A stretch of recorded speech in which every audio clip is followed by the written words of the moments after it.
Assalamualaikum warahmatullahi wabarakatuh. Perkenalkan, kami dari kelompok 11 yang beranggotakan Rendra Ciptaning Asmoro dengan NIM akhir 489 dan saya sendiri Husnil Mubarak dengan NIM akhir 539. Kami dari kelas 6 PGSD A2. Di sini kami akan melaksanakan seminar dari sebuah artikel yang berjudul Upaya Meningkatkan Penguasaan Konsep Materi Dasar Perkalian dan Pembagian di SD 3 Troso dengan menggunakan metode problem posing. Selanjutnya, mengapa kami memilih penelitian ini? Dikarenakan untuk mengetahui bagaimana cara agar dapat meningkatkan kemampuan para siswa dalam materi perkalian serta pembagian dalam mata pelajaran matematika dengan menggunakan problem posing. Selanjutnya, langkah-langkah yang dapat diambil dalam model problem posing. Yang pertama, guru menjelaskan materi pelajaran kepada para siswa dengan menggunakan alat peraga untuk memperjelas konsep yang disarankan, atau dalam pembelajaran guru dapat memberikan sebuah media agar mudah dipahami.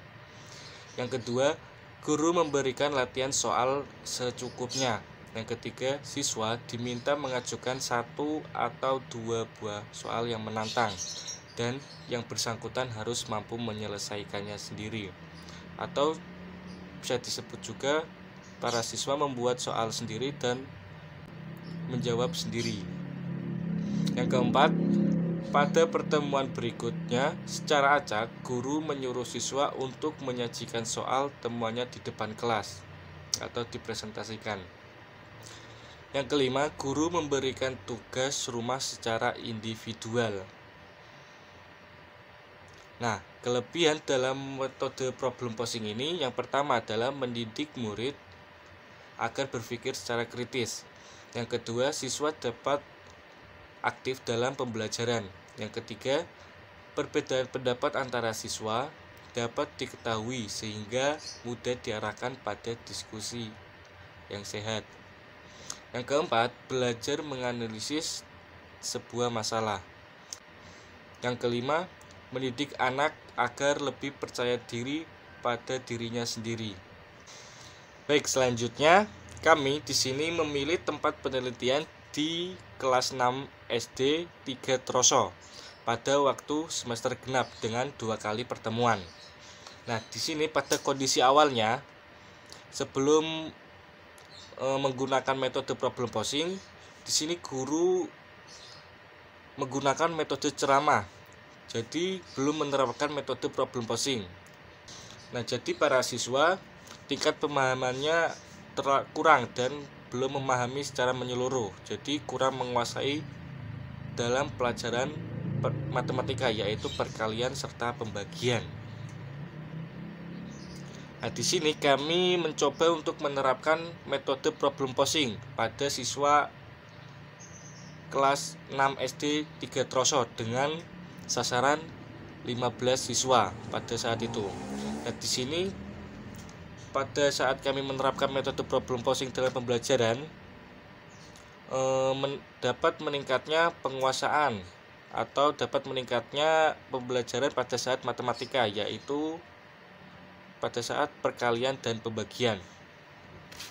Jadi pembelajaran menggunakan metode problem posing ini meningkatkan hasil belajar dan pemahaman para siswa di SD 3 Troso ini. Selanjutnya, hipotesis tindakan. Ari Kunto Suarisimi mengatakan hipotesis dapat diartikan sebagai suatu jawaban yang bersifat sementara terhadap permasalahan penelitian sampai terbukti melalui data yang terkumpul. Berdasarkan landasan teoritis ini dan kerangka berpikir, maka peneliti merumuskan hipotesis sebagai berikut, yaitu upaya meningkatkan penguasaan konsep materi dasar perkalian dan pembagian di SD 3 Troso menggunakan metode problem posing. Selanjutnya, kami menggunakan metode penelitian PTK atau penelitian tindakan kelas. Yang pertama adalah tempat penelitian. Di sini lokasi atau tempat penelitian tindakan kelas dilaksanakan di SD 3 Troso, Jepara. Yang kedua, waktu penelitian. Waktu penelitian ini dilaksanakan setiap 2 kali pertemuan pada semester genap. Selanjutnya, siklus PTK. Penelitian ini direncanakan menggunakan 2 siklus. Setiap siklus dilaksanakan mengikuti prosedur perencanaan plan, tindakan ACH, pengamatan observe, dan refleksi refleks. Melalui kedua siklus tersebut dapat diamati peningkatan minat dan keterampilan dalam pembelajaran perkalian dan pembagian dalam pelajaran matematika dengan menggunakan metode problem posing. Nah, di sini kami melakukan teknik pengumpulan data yang dapat dilakukan oleh peneliti. Yang pertama adalah melakukan observasi. Observasi adalah teknik pengumpulan data dengan cara melakukan pengamatan secara langsung dengan menggunakan alat indera penglihatan dan pendengaran terhadap fenomena sosial ekonomi dan gejala-gejala yang terjadi di minat belajar siswa. Yang kedua, melakukan wawancara. Wawancara merupakan kegiatan yang dilakukan untuk mendapatkan informasi secara langsung dengan menggunakan pertanyaan-pertanyaan kepada responden yang dilakukan secara lisan. Nah, di sini penelitian ini kami mengajukan beberapa pertanyaan kepada salah satu guru untuk mendapatkan data informasi. Nah, di sini kami melakukan sebuah wawancara atau bertanya kepada salah satu guru atau wali kelas pada saat observasi di SD 3 Troso ini. Yang ketiga yaitu dokumentasi. Dokumentasi merupakan sebuah cara yang dilakukan untuk menyediakan dokumen-dokumen dengan menggunakan bukti yang akurat dari pencatatan sumber-sumber informasi. Jadi kami membuat dokumentasi yang telah kami lakukan di SD 3 Troso ini, yaitu melakukan observasi dan wawancara terhadap guru ataupun wali kelas di kelas 6 SD 3 Troso. Hasil penelitian prasiklus dilaksanakan pada semester genap oleh 15 siswa. Tahap pra tindakan dilakukan untuk memperoleh data awal mengenai hasil belajar siswa mata pelajaran matematika sebelum dilakukan tindakan. Data yang diperoleh pada tahap pra tindakan ini dapat melalui observasi dan hasil ulangan pada semester 1. Jadi sebelum saya melakukan pendekatan menggunakan metode problem posing, saya mencari data terlebih dahulu dengan melihat hasil ulangan pada semester 1 yang berkaitan dengan perkalian dan pembagian. Hasilnya dapat dilihat ada 7 anak yang sudah tuntas dan yang belum tuntas ada 8. Jadi presentasinya yang tuntas adalah 47%, sedangkan yang belum tuntas adalah 53%. Itu dari prasiklus atau sebelum diadakannya metode problem posing. Lalu memasuki siklus pertama, menggunakan tes formatif untuk mengukur hasil belajar siswa juga dibuat berpedoman pada indikator-indikator pembelajaran dalam kompetensi dasar yang diambil peneliti. Tahap perencanaan dilakukan adalah sebagai berikut. Yang pertama, pertemuan pertama setelah penulis memperoleh data dari observasi. Kompetensi dasar untuk siklus 1 yaitu 3.2 melakukan pembagian bilangan. Indikator yang digunakan adalah mampu menuliskan pembagian sebagai pengurangan berulang sampai habis, mampu menyatakan pembagian sebagai lawan perkalian. Jadi pada pertemuan pertama di siklus pertama, guru masih menerangkan menggunakan metode ceramah, belum menggunakan metode problem posing. Lalu guru memberikan soal kepada siswa dan langsung dikerjakan. Alhasil banyak siswa yang masih belum paham akan konsep dasar dari perkalian dan pembagian. Itu disebabkan dikarenakan sebelumnya menggunakan teknik pembelajaran daring karena adanya corona. Lalu untuk siklus yang kedua, saya menawarkan metode problem posing, yakni dapat diketahui bahwa kegiatan pembelajaran cukup sesuai dengan rencana dan langkah-langkah pembelajaran menggunakan pendekatan metode problem posing. Pada pertemuan pertama masih terdapat kekurangan dalam pelaksanaan kegiatan belajar mengajar. Siswa masih belum mempunyai keberanian untuk bertanya kepada guru apabila mengalami kesulitan. Mereka memilih diam saja. Kemudian mereka juga belum berani memberikan tanggapan dan belum bisa membuat kesimpulan dari apa yang telah mereka kerjakan.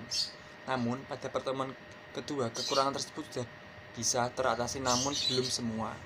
Siswa sudah mulai berani memberikan tanggapan mereka dan sedikit-sedikit sudah bisa menyimpulkan apa yang telah mereka kerjakan, namun mereka masih malu untuk bertanya kepada guru ketika mereka mengalami kesulitan. Hal ini disebabkan karena ketika mereka bertanya, siswa yang lain malah menertawakan mereka, sehingga mereka merasa malu dan lebih baik diam daripada bertanya. Memasuki hasil penelitian siklus kedua.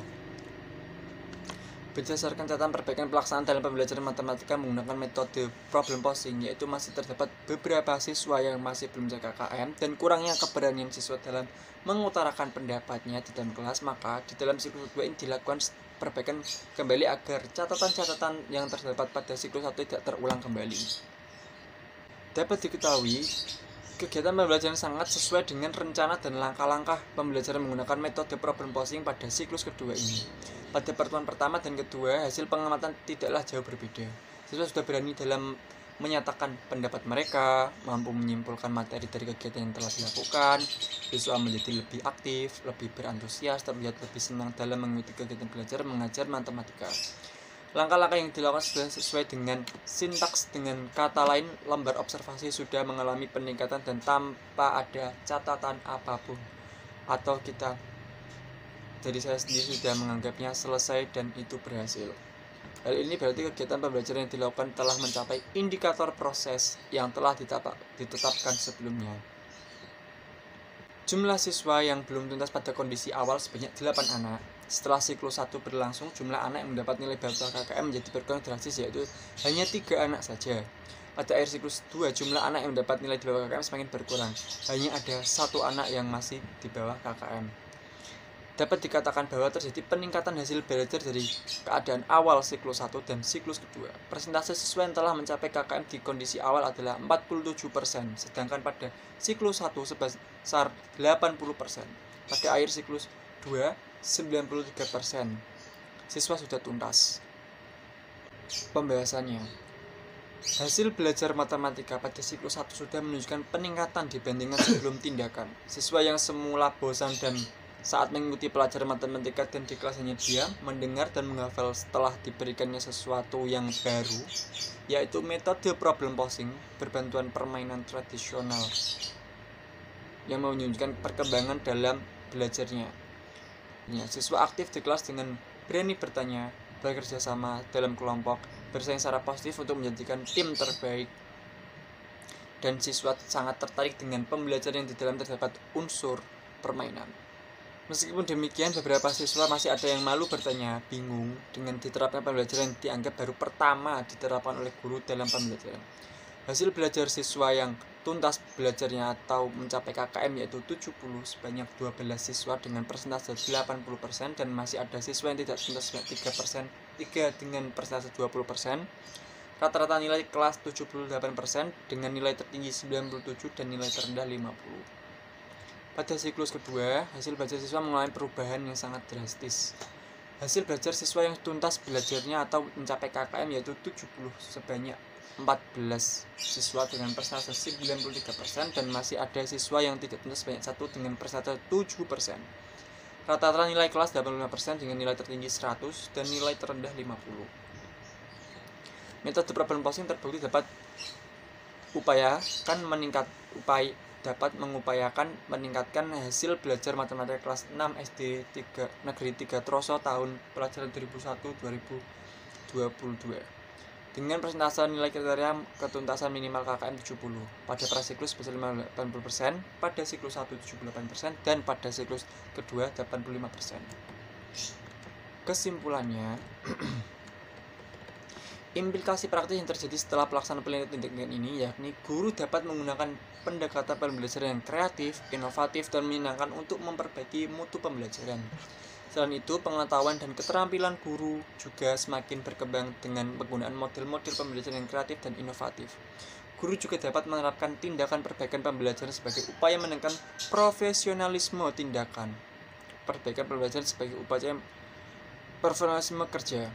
Bagi siswa, implikasi dari penelitian ini adalah menumbuhkan motivasi dan menarik perhatian siswa agar lebih sungguh-sungguh dalam belajar, meningkatkan minat dan hasil belajar siswa pada mata pelajaran matematika, membantu siswa dalam mengenali sesuatu yang masih abstrak menggunakan berbagai gambar, serta membantu siswa dalam menyelesaikan pekerjaan menggunakan bekal pengetahuan dan pengalaman mereka serta mampu